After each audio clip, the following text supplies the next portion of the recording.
Pas de plus ce matin à la crise ukrainienne. Oui, un exemple parmi d'autres de ces journaux qui traitent de l'Ukraine, le Guardian. Le journal britannique donne notamment la parole, une fois n'est pas coutume, à un éditorialiste russe pour faire entendre une autre voix. Et pas n'importe quel éditorialiste, puisqu'il s'agit du patron de la chaîne Russia Today, qui a récemment été placé sur la liste des persona non grata en Europe, dans le cadre des sanctions imposées par Bruxelles contre Moscou. Dmitri Kislev, c'est son nom, est considéré comme le chef de la propagande de Poutine par certains. Lui dénonce des mesures comme étant une atteinte à la liberté d'expression. Il explique qu'en Russie, contrairement à ce qu'écrivent certains journaux occidentaux, il est possible de tout dire, de tout écrire. Il n'y a pas de censure, dit-il.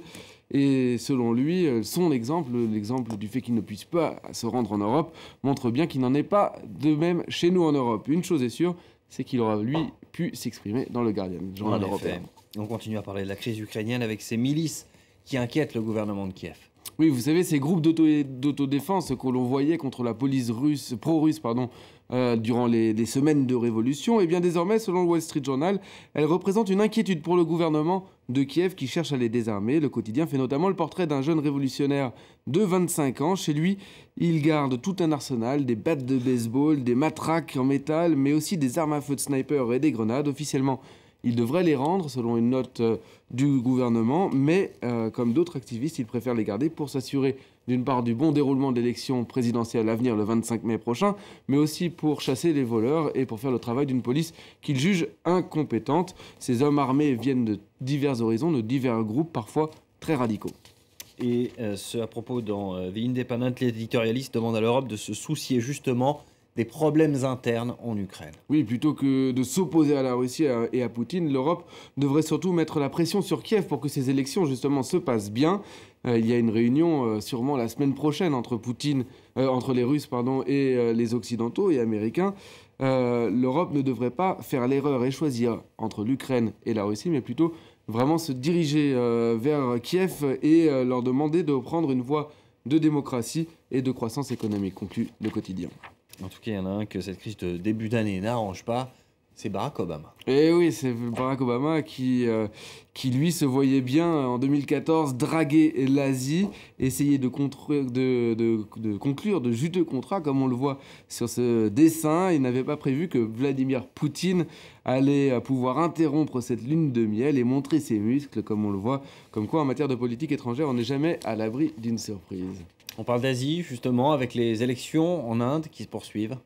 Oui, je vous le rappelle, on a commencé à voter là-bas lundi dernier. Évidemment, c'est une élection gigantesque pour 800 millions d'électeurs, 5 semaines de vote. Et pour l'instant, après 3 semaines, après la troisième phase, après 5 jours, ça se passe très bien, peu de violence et surtout des records de participation. Tenez-vous bien, plus de 80% de participation dans certains États. On en rêverait en France. En France, oui, c'est certain. Certaines voix quand même commencent à s'élever contre celui qui apparaît de plus en plus comme le favori dans cette élection, Narendra Modi, un nationaliste hindou. Oui, Salman Rushdie ou bien Anish Kapoor, en tout une dizaine d'écrivains et d'artistes indiens, eux, essayent de faire entendre leur voix. Ils l'écrivent dans le Guardian. Ils s'inquiètent du fait qu'un nationaliste hindou puisse devenir Premier ministre. Selon eux, sa victoire risque de mettre fin, je cite, à l'avenir de l'Inde comme un pays défenseur des idéaux d'intégration et de protection de toutes les communautés. Oui, parce qu'en tant que gouverneur, il est critiqué pour notamment être plutôt tolérant dans les violences contre les musulmans. On passe à un autre sujet maintenant avec des vols à la sauvette au Brésil. Oui, le phénomène est répandu et à quelques semaines de la Coupe du Monde, une chaîne de télévision brésilienne a voulu faire un reportage sur le sujet.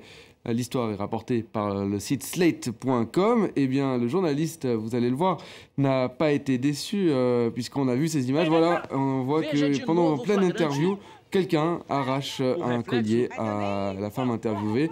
Donc on voit bien que ça tombé à pic pour ce sujet sur le vol à la sauvette. On parle toujours de vol d'ailleurs, avec une histoire incroyable maintenant qui se passe en Italie. Oui, c'est l'histoire d'un ouvrier qui, il y a 40 ans, lors d'une vente aux enchères, d'une petite vente aux enchères, a acheté 2 tableaux, il les a négociés et a payé un peu plus de l'équivalent de 30 € d'aujourd'hui. Eh bien, 40 ans plus tard, son fils s'est aperçu qu'il s'agissait en réalité de 2 chefs-d'œuvre, de Bonnard et de Gauguin, d'une valeur estimée à 50 millions d'euros. Les 2 tableaux avaient été volés en 1970, mais depuis, personne ne les a réclamés, si bien qu'ils appartiennent désormais à ce fameux ouvrier italien qui a une preuve de son achat, puisqu'il avait eu une preuve au moment de la vente aux enchères. Lui, il n'a pas encore décidé ce qu'il allait en faire, soit les garder, soit en vendre un et peut-être même en donner un à un musée. Lui qui s'affichait tout simplement dans sa cuisine avec ses tableaux. On marque une pause dans Paris Direct, à suivre dans un instant le Focus qui va au Mexique et le journal des sports. A tout de suite.